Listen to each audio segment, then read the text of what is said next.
Hey, how's it going? Thanks for tuning in. And in this short video, I'm going to be showing you guys how I added topography style decals on the GX460. Stay tuned. So recently, the great people over at WrapLander sent me their topography full car and accent booster kits. If any of you watching were looking for a quick and easy way to add topography style decals to your off-road rig, then WrapLander has got you covered. Literally. Their kit makes it so much easier for you to add these decals because the vinyl strips are laser cut for you already, and all you have to do is peel them off the backing and create your own designs. The strips come in different lengths as well as different size circular patterns. If you know how to put stickers on your car, then you're going to know how to do this. I will say the only thing that's difficult is coming up with the design for yourself.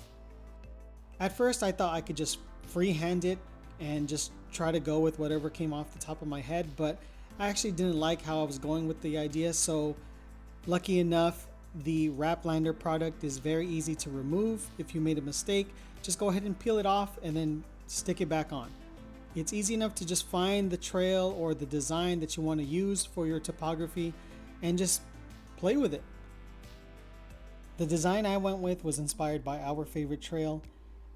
It does take some time, I will say, because you want to kind of get that topography look right. It is kind of hard at first because you're only adding like one strip or two strips here, but the more you go with it, the better it starts to look, and you start to get a feel for how a traditional topography look is supposed to look. So this is the final design.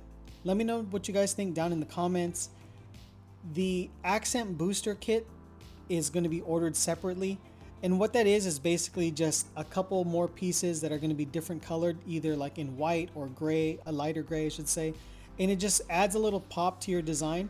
I will say without the accent booster kit, it just looks a little dizzy per se, like there's not a lot of detail, but once you add the accent to it, it really sets it off. So again, let me know what you think down in the comments. Is this something that you've always been interested in trying and you just never knew how to get around to it? Let me know. So thank you to WrapLander for sending me out such a great product. Thanks to you guys for watching, and as always, stay tuned.